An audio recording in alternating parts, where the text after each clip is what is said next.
So why do farmers roll their fields? I don't know about all farmers. However, in south central Missouri, we have a lot of rocks, and we also, on our farm, all we produce is hay and pasture ground. So it's not as important to us that our pasture ground is smooth or that the rocks aren't there, but it is very important for any of the ground that we cut hay on that it's as smooth as possible, and also that the rocks are pressed down. Now, if we don't, and we use our mower conditioner on it, our mower conditioner does cut low to the ground, pretty well as low as a combine does, and it will catch a rock and it'll send it through the mower conditioner, or it'll break gears inside the cutter bar. So there's a lot of important factors.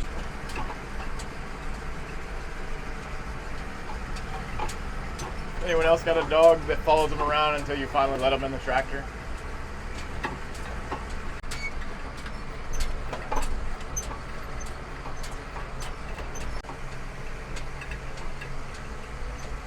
She will follow me around until I let her in the tractor. Isn't that ridiculous?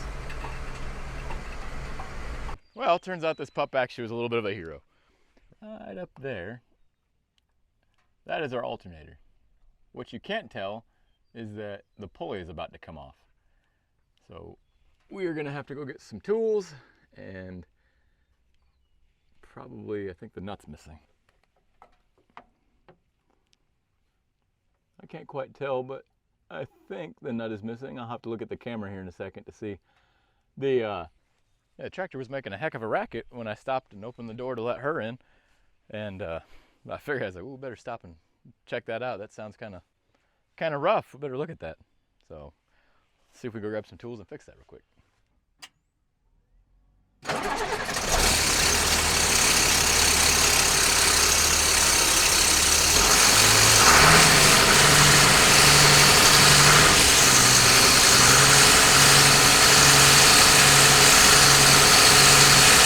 Not a very pleasant sound, right?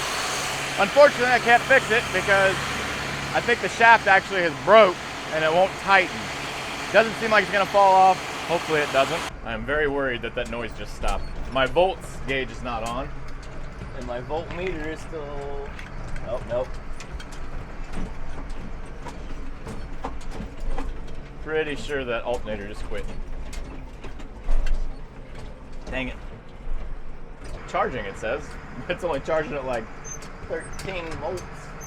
So it's not charging as high as it should, that's for sure.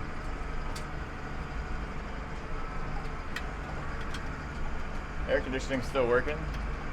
So I'd say that the belt didn't throw.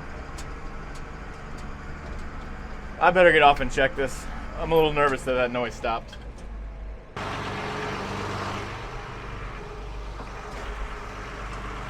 Hurry up! Come on, because I'm not stopping again for you. Come on! Other side. Back. Because if you sit over there, you always play with the... You keep hitting the foot button, and then we engage or disengage auto steer when we don't want to. Yeah, we lost the alternator. Which probably means we've lost, or we're about to lose auto steer, because if it's below 12 volts, it malfunctions. Oh, Spirit, you stink. Is that you? Woof. I have to roll around with the doors open anyways. You're gonna suffocate us. This is one of those really nice moments about having a tractor that's 40 years old, because the only thing that runs on uses electricity is the auto steer we put in and like the headlights, for instance. But I can still shift all my gears, steer, everything else works just fine. I just am gonna lose auto steer here shortly. And it is what it is, not the end of the world. I'll finish the rest like this. The downside is it won't be marked, but I'll make a note in there when we get to that point. It looks like it's trying to charge. It's at like 12.2, 12.3. It did drop all the way down to 11.9. So the purpose behind rolling this field, most of you on the channel probably saw last year in the fall, or late summer, we started turning this ground over, plowing it, disking it, rolling it to get it all smoothed out, and then we seeded it. And the purpose behind all of that was to make a hayfield here. Now, we did succeed in that, but you also saw when we were tilling it that, plowing especially, it was so rough that it wasn't just a disc situation. We had to plow it, then disc it. when we plowed it, most of you could see all those rocks that came up with it. And you also saw us picking up a lot of the rocks, the debris, the branches, all the other things that came up with it. We tried to pick up everything we could, but when it came to rocks, we didn't pick up all the rocks. Anything about baseball to softball size and smaller, we left. And I'll tell you why real easily. Behind this tractor, I think you can see it when we turn around and stuff, is a roller. Now this roller is very heavy. The plating on it is 1 1/4 inches thick. And then not only has it got that weight to it, then it also has the fact that you can add water. Now we fill it up all the way, and we want it just as heavy as we can for this reason, to pack this down and smooth it out and everything. And all in all, it weighs somewhere around 15,000 pounds with water in it. It's 9 foot wide, 3 foot tall, plus the metal. It's just heavy. It's exactly what we want. It covers the tracks of the tractor. Would it be nice if it was wider? It absolutely would.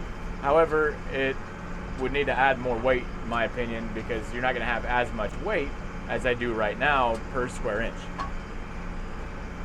So like I said, all the softball size and baseball size is smaller, we left, because this was able to push it into the ground and solve most of our problem. Now, it didn't solve all of it by any means, but it solved a good chunk of it, pushed a lot of them down. Where we were hurt was the fact that there wasn't a lot of water in the ground. There was just no moisture. It was very dry late last summer. It was really dry through the fall, and it was actually really dry through the winter too. So what we did was made it to where we waited, and unfortunately when we waited, this has all grown up a lot. And there's not a bad, again, that's not a bad thing. I'm glad it's grown, but I do need it to be able to be taken care of and pushed back down.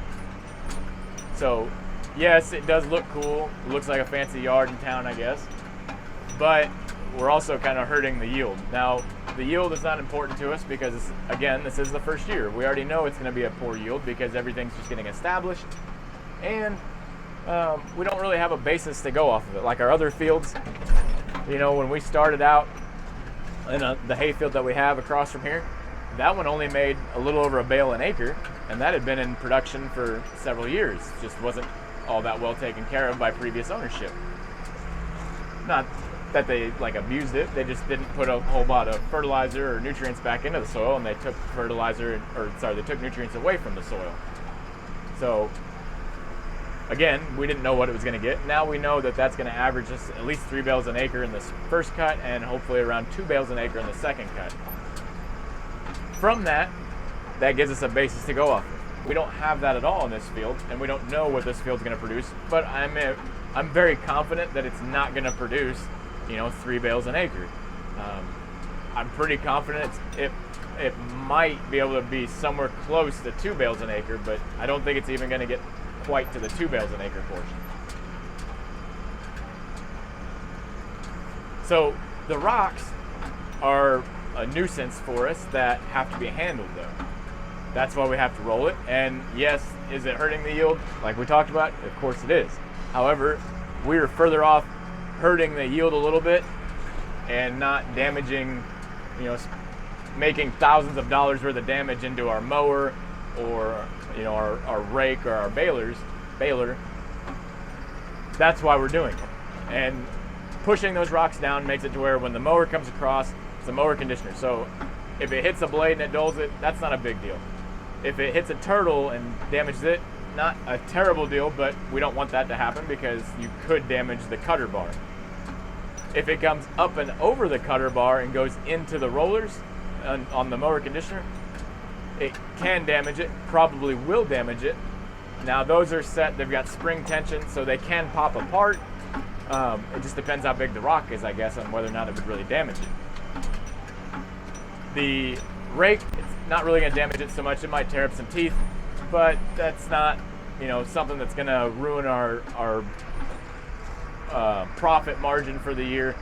It'd be an inconvenience for sure, but not, a game ender kind of thing like it would if it went through the baler. So the baler, it has tight tolerance between the rollers where it comes in, so the feed throat. It'll get everything pressed in, and then if you have a rock that goes through there, it'll definitely damage those rollers. It can dent them, it can bust the bearings on them. There's a lot of bad things that can happen from it, and we don't want that to happen at all. I am very excited to harvest this ground. This is the first hayfield I've ever made on my own. Actually, it's the first hayfield I've ever made, period. And I'm excited to see what it brings us as far as the yield. Like I said, we are expecting a low yield, but we're excited to see where we can build it to and make it to where it is profitable. It's not cheap to make hayfields, and it's going to be a while before you would see a return on them, but you will see a return on them eventually. It's just a matter of how many years. So like in this case, it will be roughly about 3 years, 2 to 3 years before we see a profit from this one. Like I said, it was just really rough. It required a lot more dirt work than what we hoped for, but it is what it is, and we made the best of it, and we pushed through it. It was being turned into a pasture whenever we purchased it, but they hadn't finished it, so we turned it into a hayfield. You're gonna notice on these drone videos that some of it is like rolled and more prominent, like noticeable, and others is not. And that's just because I started this a few days ago, and unfortunately we got interrupted by rain twice now, but today we're finishing it for real. We're not stopping unless it starts to rain, which it is supposed to start this afternoon, a little later, but I think that we're gonna be just fine and make it.